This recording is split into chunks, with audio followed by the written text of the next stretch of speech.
देखिए ट्रेडिंग में एक डर अभी सबका बना हुआ है ना कि टैक्स लगेगा एंड ऑल दैट, ये सब लगेगा। उसी जगह पे क्रिप्टो ट्रेडिंग एक जगह पे है जहाँ पे आपको एक एडवांटेज रहेगा कि जो रूल्स और जगह आने का बात चल रहा है वो वहाँ पे पहले से ही है। तो आप क्रिप्टो में अगर प्रॉफिट करते हो तो उस पर जो टैक्स लगेगा वो अलग है, राइट।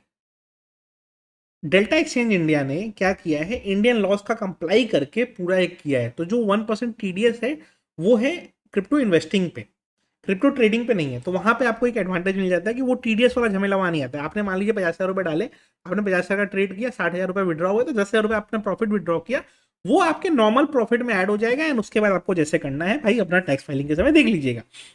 तो ये डेल्टा एक्सचेंज इंडिया ने एक एडवांटेज दिया है जिससे आप क्रिप्टो में आराम से ट्रेडिंग कर पाएंगे। अब मैं ऑफ लेट कुछ दिनों से क्रिप्टो में ट्रेडिंग काफ़ी ज़्यादा करने लगा हूँ। लास्ट वीक भी मैंने वीडियो एक डाला था, और मैं सोच रहा हूँ अब हर सैटरडे संडे एक एक वीडियो एटलीस्ट हर वीकेंड डालूं। बिकॉज उससे क्या एडवांटेज हो रहा है, मेरे को क्या लग रहा है, काफ़ी लोग बोल रहे हैं कि सर इसमें ट्रेडिंग करना थोड़ा ईजी है। अब वो क्यों है, मैं आपको लॉजिक समझाने की कोशिश करता हूँ।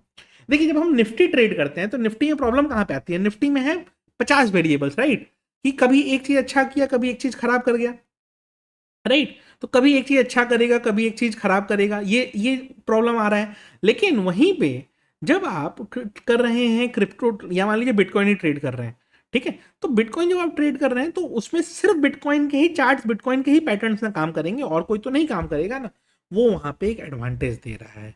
एंड वही एडवांटेज का फायदा उठाया जा सकता है अगर हम इसको डेल्टा एक्सचेंज के थ्रू ट्रेड करें। नहीं करना है वो आपका चॉइस है, कोई दिक्कत नहीं है। बट मैंने देखा वीडियोस पे नेगेटिव लिखने वाले तो लिखेंगे, बट मैंने चूंकि चेक किया, क्योंकि मेरे रेफरल के थ्रू, अच्छा मैं क्यों प्रमोट कर रहा हूँ, मेरे को भी एडवांटेज है। आपका जो भी ब्रोकरेज जनरेट होगा उसका 15% मेरे को आ जाएगा, और मेरे लिंक से अगर आप अकाउंट ओपन करते हैं तो आपका जो ब्रोकरेज जनरेट होगा उसमें आपको 15% डिस्काउंट भी मिल जाएगा। तो विन विन दोनों के लिए है। अब आपका ब्रोकरेज से कुछ शेयर मेरे को आ जाएगा तो आपको कोई प्रॉब्लम है नहीं, क्योंकि आपका तो जो ब्रोकरेज लगना है वो लगना ही है। तो मेरे को कुछ एडवांटेज हो गया। एडवांटेज ये है, इसका सबसे ज्यादा फायदा मेरे को जो समझ में आया कि विन विन दोनों के लिए तो हो ही रहा है, प्लस इसमें मैं ना बेसिक स्ट्रैटेजीज भी डाल देता हूँ ना, तो उतना मैनेजमेंट, उतना झमेला लेना नहीं पड़ता है, और आराम से धीरे धीरे धीरे धीरे ठीक ठाक पैसा बन जाता है। बस ये है कि चार्ट पैटर्न वगैरह रीड करना आना चाहिए। तो एक बार स्क्रीन पे लेके चलता हूँ, ये स्क्रीन पे लेके चलता हूँ एंड दिखाता हूँ कि कैसे हम इसको कर सकते हैं। तो जैसे देखिए अभी मैंने क्या करके रखा है, आप नोटिस करिए सुबह से इन्हें कुछ नहीं कर रहा है, पूरे दिन से ये सुबह से साइडवेज है।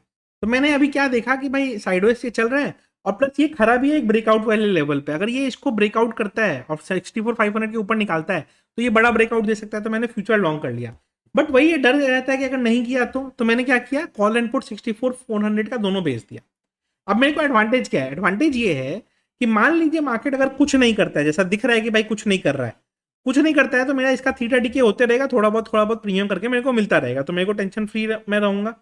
और अगर ये ऊपर निकल जाता है तो मेरे पुट के प्रीमियम जीरो हो जाएंगे, कॉल सेल जो है उसके अगेंस्ट मेरा फ्यूचर बाई है तो वो एडवांटेज हो जाएगा। और अगर ये नीचे चला जाता है तो अभी डर कहाँ पे है, डर है 64,000 के नीचे जाएगा तो ही ब्रेक डाउन आएगा, राइट।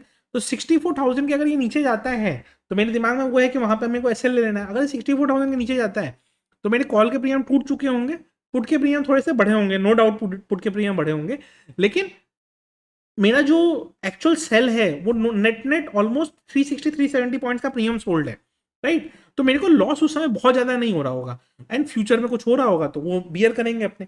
तो ये एक स्ट्रेटेजी बेस्ड मैंने बनाया, और देख के ये लग रहा है कि भाई इतना देर ये कंसोलिडेट किया है। अगर गिरना होता है मार्केट में तो मार्केट इतना रुकता नहीं है, चांसेस है कि मार्केट एक बार ऊपर शूट कर सकता है, गिरने का गिर ही सकता है। बट दिमाग में क्या है, 64,000 का स्टॉप लॉस है। तो मैं क्या कर रहा हूँ यहाँ पे, फ्यूचर्स में एटलीस्ट 64,000 का स्टॉप लॉस लगा लेता हूँ, ठीक है। तो मेरा स्टॉप लॉस मैंने कहाँ पे लगा लिया, 64,000, ठीक है। तो मैंने 64,000 पे स्टॉप लॉस लगा लिया। अगर ये यहाँ आएगा तो एस एल मेरा ट्रिगर हो जाएगा। और मैं चाहूँ तो पुट में भी स्टॉप लॉस लगा सकता हूँ। पुट में मैंने स्टॉप लॉस कहाँ का लगा लिया, मान लीजिए मैंने पुट में स्टॉप लॉस लगा लिया 400 का, ठीक है। तो क्या होगा कि अगर हाँ, इसको भी 400 कर देते हैं, चलिए 410 कर देते हैं। अ, अच्छा अच्छा अच्छा, सॉरी सॉरी, ठीक है, तो मैंने यहाँ पे एक एस एल लगा दिया, ठीक है, कि अगर प्राइस वहां पे गया तो मेरा एस एल लग जाएगा। तो अब मैंने दोनों जगह एस एल लगा दिए भाई अपने, कि अगर नीचे गया तो ही मेरे को डर है, ऊपर जाना तो मैं तो चाहता हूँ कि ऊपर चला जाए, राइट। तो ये क्या हो गया कि एक एस एल मैंने एक फिक्स कर दिया और वो एस एल मेरा लग गया। अब वो एस एल अगर वहां नीचे जाता है तो फिर मेरा एस एल हिट हो जाएगा, एंड उसके बाद फिर अपना हम देख लेंगे भाई क्या करना है अपने को। तो वो चीज़ अपने को ध्यान रखनी है एंड उसके हिसाब से ही प्लानिंग करनी है। तो अभी करंटली यही देख के लग रहा है कि हाँ ये मार्केट साइडवेज है, स्टेबल है। अगर नीचे जाता है तो दिक्कत होगी, तो नीचे जाएगा तो देख लेंगे फिर। जब तक नीचे नहीं जाता तब तक कुछ करना नहीं है, अपने टेंशन फ्री बैठे रहेंगे। एंड जब टेंशन फ्री बैठे हैं तो कोई दिक्कत ही नहीं है, वो तो चलने दीजिए उसको, और उसी तरह से चलते रहेगा ये। इसमें मैं ये क्यों करने लगा हूँ लास्ट कुछ दिनों से, मैं वो आपको रीज़न समझा देता हूँ।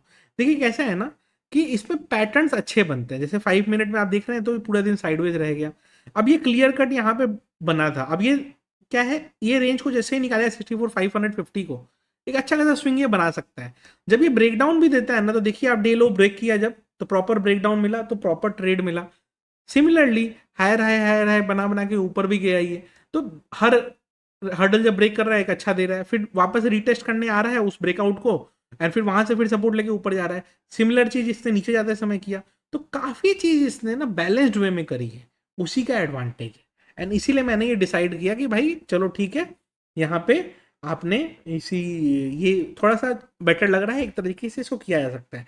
प्लस ये पूरा इंडियन लॉ से कंप्लाइड है, तो इसमें जो ट्रेडिंग फीस वगैरह रहती है उस पर जीएसटी भी लगता है गवर्नमेंट का। उसके कारण क्या है कि गवर्नमेंट को भी जो कंप्लायंस है वो भी आप पूरा कर रहे हैं, तो ऐसा नहीं है कि कोई इलीगल तरीके से काम हो रहा है। प्लस इंडियन बैंक से ही आप डिपॉजिट भी करते हैं, विड्रॉ भी करते हैं। और ये लोगों ने क्या किया है, सेक ऑफ सिंप्लिसिटी के लिए आप पैसा इंडियन रुपीज में डिपॉजिट करते हो, विड्रॉ भी इंडियन रुपीज में ही होता है। बस ये लोगों ने क्या किया है कि कन्वर्जन के लिए डॉलर दिखाना पड़ता है, बिकॉज ताकि आपका मार्जिन वगैरह आप कैलकुलेट कर पाओ। तो इसमें ये लोगों ने कन्वर्जन रेट 85 का फिक्स कर दिया है। सिंपल इतना ही रूल रखा है इन लोगों ने, बाकी कोई इसमें इफ एंड बट इन लोगों ने नहीं किया है। आप इंडियन रुपीज में पैसा डालते हो, इंडियन रुपीज में पैसा विड्रॉ करते हो।